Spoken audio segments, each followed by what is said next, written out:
Readers, reviewers, countrymen, lend us your ears.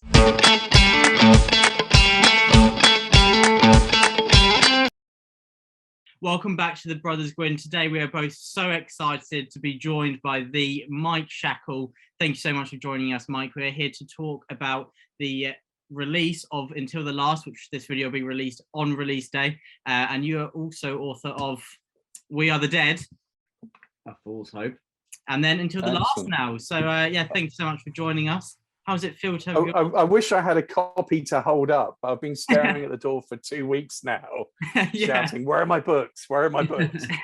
It'd be awesome when they arrive, I imagine. I mean, Dad's always saying that whenever a book arrives, he said it's just surreal every single time. Never gets old. Yeah, and this, it was really difficult to write this book, so to actually be able to hold it in my hands, I think will make all the pain worthwhile. Yeah. Those tears. Yeah.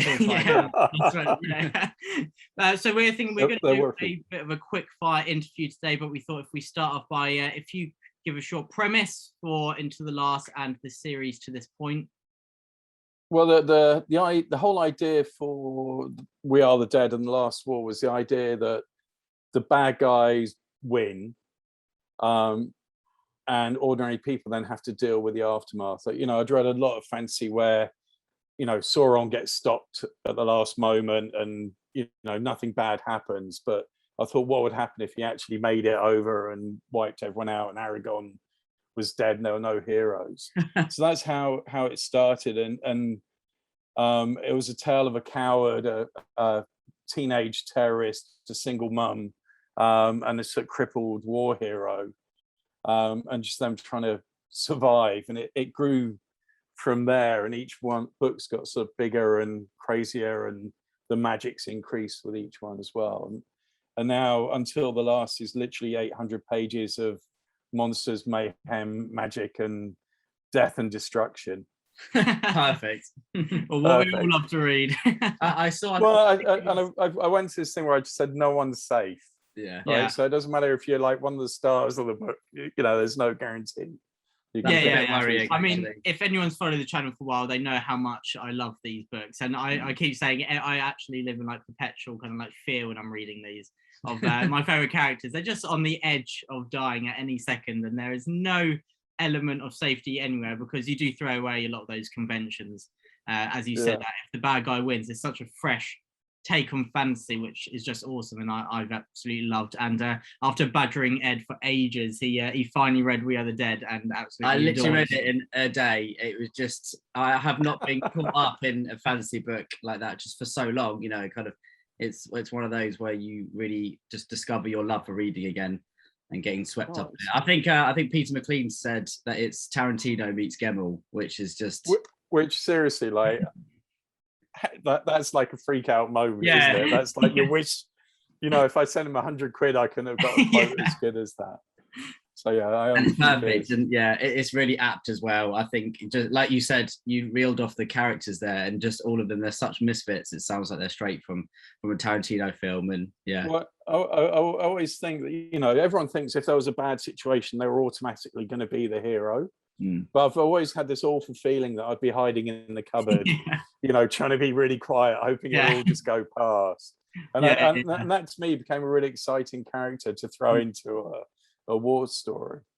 That is awesome. And anyone who has not read these already, well, what are you doing? You need to get in and start. We Are the Dead. That's what today is about. Now, we do have a very important question, really, to kick things off, don't we? So, number one, elves or dwarves? Which do you prefer?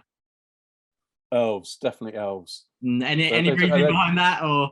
Well, I don't know what the new Rings of Power TV series is going to be like, but there was a shot in one of the trailers where this arrow comes in and the elf just snatches it out the air, and I was like, that's so cool. I couldn't grow a beard to save my life anyway, so I'm not in with the dwarves. I think I'd have to go with elves as well.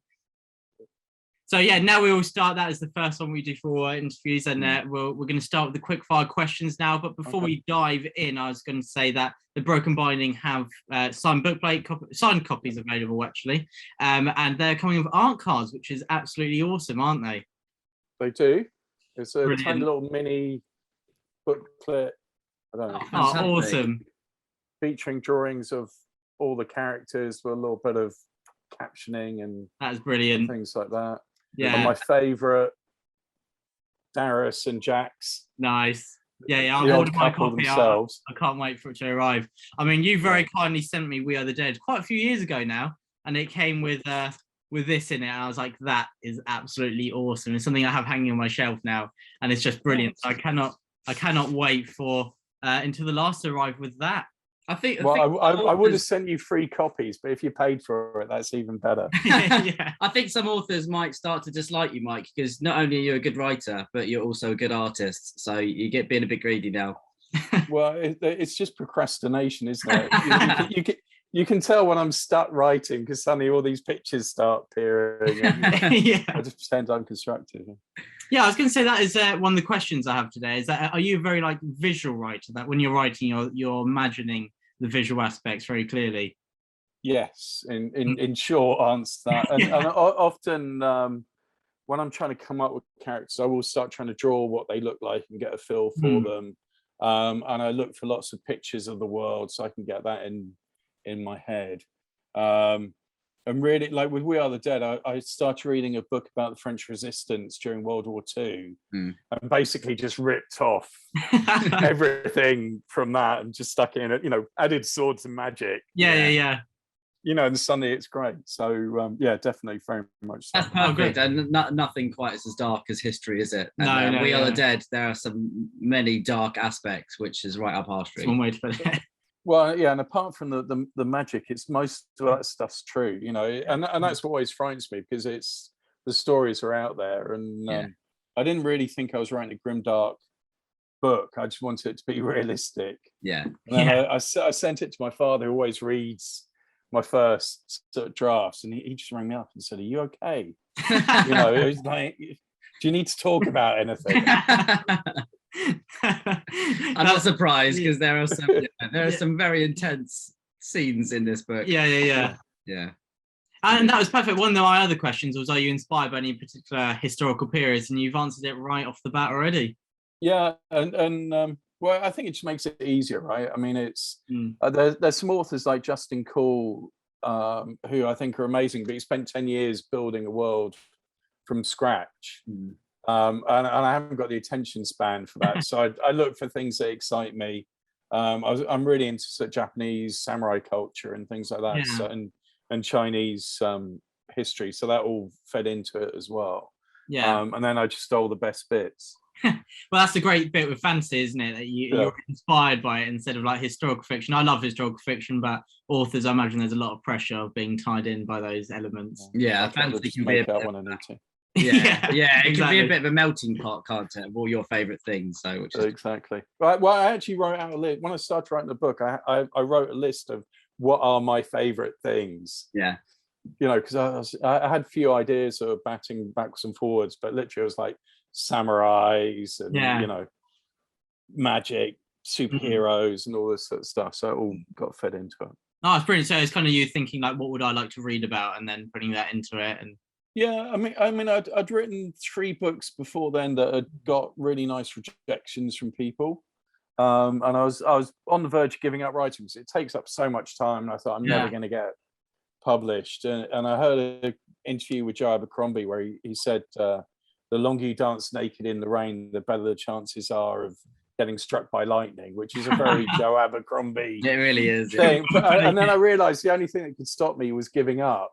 Yeah. So I thought, all right, if I'm going to write this book, I just want to write something that I'm going to really want to read myself and what would feel different. Yeah. I get that's great. That was one of my questions. How long did it take you to write We Are the Dead specifically? Well, the first book was super easy compared to the others. And I wrote that in about 6 months of just, I had the muse sitting on my shoulder demanding that I write.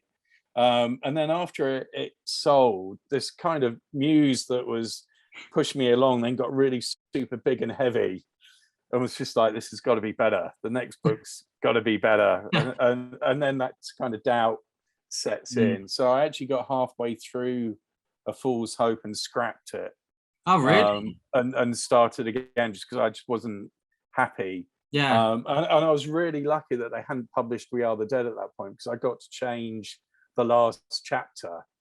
Because I Dren originally got on the boat with Tinstra at the end and sails off to far lands. Oh wow. Yeah, that would have changed the plot quite a lot. Well, and he had nothing to do. That was the big problem. He was just walking around like bored. So I was able to change the ending so he could go back and join in the mayhem still. So I was very lucky. Oh, that's brilliant. Yeah, that's really interesting to hear, because you'd never know. It seems very very polished writing. It seems like everything, by then you realize how it all wraps up. Is brilliant. Well, and I'm a terrible planner as well, right? I mean, that if you look at the 3 books as a whole, you can see this really well thought out art going through all of it. and I don't work that way. I wrote We Are the Dead thinking this would be the only book I'd write if no one bought it. So then the second one, I was just like, how can I make this bigger and more exciting? And I didn't want a middle book where it just nothing really happened. You know, there's some trilogies where it's like, well, setting up the final one. So I wanted that to be as sort of stressful. And then finally, when it came to the third one, it was just, oh my God. And there was this map I drew at the beginning without any thought of how that was relevant. And when I was writing the third book, that was just bane in my life, because these characters had to move around this map. Yeah. And I was like, oh, why didn't I make everything closer? Yeah. Yeah, I guess that one of my questions was, as George R. Martin puts it, are you a gardener or an architect? It sounds, are you a bit more of a gardener then? I'm desperately trying to become an architect, because it would save a lot of stress and angst. But again, when I started writing We Are the Dead, Tinstra wasn't a coward to start off with. She was actually this cool rebel that had good one-liners and could fight, and she just refused to do anything that I was trying to get her to do. And it sounds a bit insane as a writer to say that, but she just refused. And I was like, well, why are you refusing? And then this idea that she was a coward. Yeah. And then she just wrote herself. Mm. Oh, and then you get people like Darius, who's just insane. Right, so as a bad guy, you just don't know what he's gonna do. Yeah, and there are a couple of things that he did in We Are the Dead that I didn't plan, but there he was with his knife in his hand, and things happen. So. Someone's dead. I mean, I absolutely love. I watched some of your other interviews, and I love how you said you thought, what is the greatest gift that someone could be given? It's the power of healing. And then you thought, what would a villain do with that? And then it's torturing people and growing their limbs back so you can hurt them more, stuff like that. It's just evil, isn't it? Yeah, Mike, it needs to be a film. It's like Deadpool, but but that's the thing, right? It's always the hero that can, get shot and bounce back and everything. It's not the bad guy. Yeah. So, no, he is one of my favorite characters. I do enjoy him a lot. Oh, he's very witty when you're in his head as well. I absolutely love that. I love when you get and when you feel bad, you feel bad for laughing, but you just have to. Yeah. On to the next question. Is there a way that you think of the titles for your books, because they really captivating and they really suit the atmosphere of the book? We Are the Dead I stole from, there's a very famous poem in Flanders Fields where it says, we are the dead who yesterday, I should know it off by heart now, but basically I read that poem about ordinary people being put through the grinder, because there aren't any real heroes. It's just people that get conscripted and have to deal with it all. So that's where I pinched the idea of We Are the Dead, and the whole samurai idea of imagining yourself as a dead warrior going out into battle and having no fear. It fitted quite well. And then A Fool's Hope I pinched from Lord of the Rings. There's a chat Gandalf has with one of the hobbits. Whereas, Fool's Hope is all we've got, or something like that. And then Until the Last was literally going to be called War Calls to begin with. Because, and again, when you put in your submission, they're like, well, what are the other books called? And I was like, so I made up these titles. But as I was writing it just didn't feel right. And I just like this idea of, together we fight until the last breath. Until the last warrior standing. And it just felt right for this end of days scenario that was happening. Yeah, it's just felt right after that. Oh, yeah, brilliant. they're such unique titles, I think, and they, yeah, like Will said, they really match the book as well.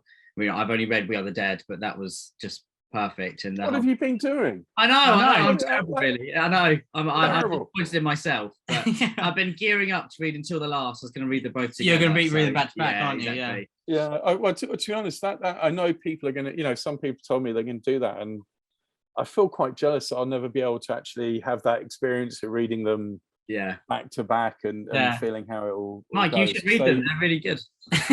Well, I'm really lucky that the actress that does the audiobooks, Nicola Bryan, I just love listening to those, and it's the closest I can get to enjoying the story without looking at the words, wondering why I wrote something so bad, and why didn't I move that? And I imagine it's really hard to just distance yourself. That's another question. Has it affected how you read as well? Are you reading with a much more analytical mind now that you're an author? I'll tell you something though, that and I find it difficult reading fantasy books when I'm writing, but I still love them, so I read a lot of crying. But the one that blew my mind, and I had to stop adding Saxes into everything, was Hunger of the Gods. Brilliant. Right? I mean, that was like my favorite. Yeah. I mean, I've got a whole shelf up there of. I see. Brilliant. Yeah, but that just blew my mind. I was like, this is so cool, and I want an axe. And you know, Tinstra does have an axe, and that's my little homage to Orca and everything else in it. Yeah. But at one point, I just had all these weapons that hadn't existed in the previous books, and it was all your dad's fault. I was like, no, you've got to take that all out. There should be a book where all the characters meet. So from the Bloodsworn, and then from all my characters would just die basically. I think some of them might get on. Yeah, actually, by the time book 3 comes along, I think they could probably look after themselves quite well. Definitely. Is there a particular character that you really enjoyed like writing when it came to one of their chapters or their perspective? I love them all. Yeah, they're all really and like Tinstra, you can count on her to make the worst decision possible for the right reason. So everything she does, you're just like, why are you doing that? You know. But she's, you know, and I think a lot of us do that, right? No one really goes out of the way. Yaz, I look like, just because she doesn't take any crap from anyone. Right? She starts off as this person that's being pushed around, and by the end of it, she's a full-on gangster, and you know, don't get in her way. So they're all, and Darius is just insane. Yeah. So it's like, I imagine it's like writing the Joker or something like that. You just got this force of chaos. So they're all good fun. And the great thing about alternating chapters is if you get a bit bored one, you just go on to another, and it gets really crazy. I mean, that is one of the attractions of We Are the Dead and Fool's Hope, is it's very fast paced in the sense that you write quite short chapters and then go on to the next perspective. And it's very snappy in that way. Was that something planned, or is it just something that came naturally to you? I think it comes naturally, because I personally struggle as a reader with really long chapters that get me a bit lost. And I like that pace. But it's funny, when I started Until Last, I was just going to stick to the 4 main characters. Just keep it really tight. And then literally I had 3 new point of view characters. I didn't even know where they'd come from. You know, and there was a character that in book 2, you think they die off camera, and my editor was like, no, you've got to show them dying. And then when it came to book 3, I was just grateful that they were still alive, because they then became a point of view character in it all. Oh wow. That's so exciting. Again, it wasn't planned. Is it Neil Gaiman who said that? He said the second draft is convincing the editor that you planned it from the beginning, or something like that. You knew that you were doing. That you knew what you were doing when you wrote it. Well, I always convince myself I only do 1 draft, but that's ignoring the ones I scrap.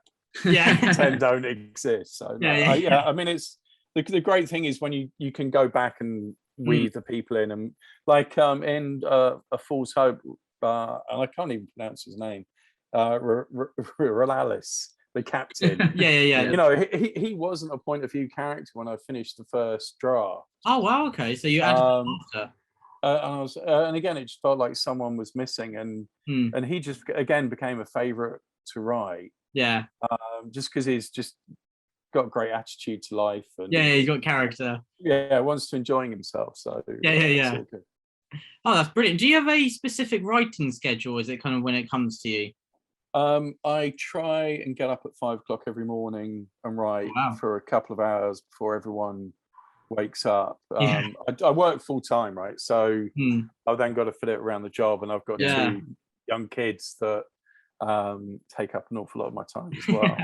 So and I want to stay married, right? You've got to get that balance between everything. So a lot of the time I'll sneak it when I can, but really while everyone else is asleep is the best time. Yeah. Oh, that's interesting. 5 in the morning. That's painful. I think that you should call the next book "We Are the Tired" or something. Well, I've seen the bags under. I'm only 25. You wouldn't know that, would you? No, but it's really funny. Years and years ago, I was moaning about not having time to write a book, and my wife's just like, "Well, you obviously don't want to do it." And I'm like, no, I'm really busy. And she said, well, that Netflix show, that's important, is it? Yeah. That really truth that only a loved one can give you. So, I started going to bed at 10 o'clock and getting up at 5. And then you can just about do it with enough tea or coffee. Yeah. We've got them going as well. Tea and coffee can do some miraculous things, can't it? Absolutely. It gets you through things. So I know that you've obviously book 3 is nearly out. Yes. But are you thinking of your next project already? It's always the question, isn't it? What's next? Yeah, I'm halfway through a new book. It's very different. It's only one point of view character. And this time I'm kind of ripping off the French Revolution. Brilliant. So there's lots of guillotining going on and everything else like that. So that I'm just going to be a very happy story then, obviously, with your past works. Well, again, I started off trying to write something that was going to be a bit more. No, it's very much hopeful. There is a real clear-cut hero in this, but again, I was like, it's going to be more cheerful, and then I write a guillotining. Scene, But I do have a character who's a hero. Someone smiles at least once. So when they go up and Oh, that's brilliant. I cannot wait for that because, as I've said before, you've gone down as one of my favorite authors. 2 books, both of my favorite reads of all time. And so anything you put out, I am going to be reading. Well, hopefully I don't blow it with the next one. I don't think you. I'm looking. It's good seeing some of the reviews come in for the last book. Everyone seems to be. I think my favorite was that it said Mike Shackle doesn't give a how stressed you are. It thrives off that. Yeah, I thought that was excellent. But you're getting me worried to read it, to be honest. I'm panicking now. No, it's like I've had a few people message me going, I can't believe you've done that. How could you do that? Can you write an alternate version where everyone just like kind of shakes hands? Well, no, again, my dad's just like, it is going to have a happy ending, isn't it? It is. Please tell me it's going to have a happy ending. It's a Disney film, come on. But I mean, it does kind of have a happy ending. There's tea and cake and a party, and I can imagine that. I did singing, dancing. They all end up in the Shire. Yeah, exactly. Brilliant. Without the scouring, though. Without that. Yeah. Have you had any specific favourite read of 2022 so far, or is there a few together? I loved Ed MacDonald's Daughter of Red Winter. I thought that was an amazing book. I'm reading In the Shadow of Lightning at the moment by Brian McLennan. Oh yeah, I've seen that. And I'm really, it's really good. Brilliant! It's fantastic. Yeah. So I read the original trilogy, and I loved that. That's another great series where it's taken a lot from actual history, and it's just painted in a different color, which is exciting. Yeah, I mean, we love history. That's why another reason why we love We Are the Dead so much, because like you mentioned, the samurai kind of all that inspiration. That's all right up our street. Well, and I was pinching a lot of your references because I was doing a lot of reading about Native American history. Yeah. For another idea that I had on. So all your suggestions of what you're reading, I've got to read that one. I've got to read that one. Brilliant. Oh yeah, when you mentioned that you look at some of that, I was really excited. So I think it's. Well, I have another story that I'm going to do after the next one that is more influenced on that. Oh, brilliant! Great. Yeah, there's so much amazing stuff to read in that period. Well, and what amazed me about that is nothing that I grew up believing is actually true. Yeah. So and that really is horrific. Yeah, what went on. So It's a very dark patch of America's past, but very interesting. But not enough people know about any of it really. Like you say, and living here in Vancouver, that you can travel along, you just see mountains and countryside, and you can only imagine what it must be like for someone who's just traveled halfway across the country and just discovering this land and the beauty of it all. It is amazing. Definitely. And I guess talking about reading, that goes on to my next question, which is, do you have a specific first fantasy book you remember loving?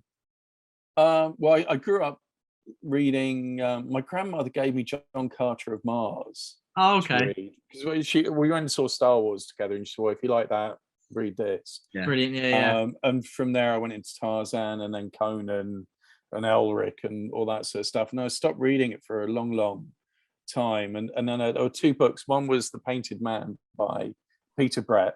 And I don't even know why I picked that up in a bookshop. I just liked the cover, and even today it's like one of my most favorite books. It felt like it was written for me. It had all the stuff I love. And that got me thinking about it. And then I picked up this collection of David Gemmell Drenay stories. I had Legend in it, and a couple of like the King Beyond the Gate and stuff. And that was just like, this is amazing. I just then went out and grabbed everything that he'd read, and after that I was hooked and back on the fantasy train, as it were. I mean, he's such a brilliant author, isn't he, Gemmell? Just the amount of I've read, I think 9 books, just loved every single one of them. After a while it was like, oh, so here's the archer, the big strong guy with an axe. I mean, he has his characters that he varies, but it's he kind of takes those tropes and subverts them quite a lot, doesn't he? But I like books that are just entertaining. I want to feel like I've had a really good fun read, and he's just the master at that. Definitely. He puts so much emotion into the books as well. I mean, I love the Regante. They're just they're my favorite. They're so good. Absolutely brilliant. Amazing. I mean, he really knows how to make an atmospheric scene, doesn't he? It's so good. I mean, Ravenheart is just fantastic. I was reading that again the other day, actually, just because I needed this kind of like quick boost to get me back into a good mood and stuff, and it's just so fun. Well, we do love Gemmell. Yes, we do. So do you have got quite a few behind you? Oh yeah. Do you have a favorite comic? I have every my favorite. Hold on.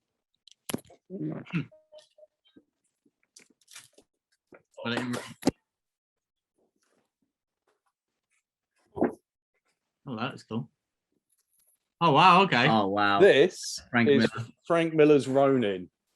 It's about a samurai set in the future with a cursed sword, and this is all scans of all the original artwork from. Oh, brilliant! Wow. So it's just phenomenal. I mean, like everything. I read this when I was 14.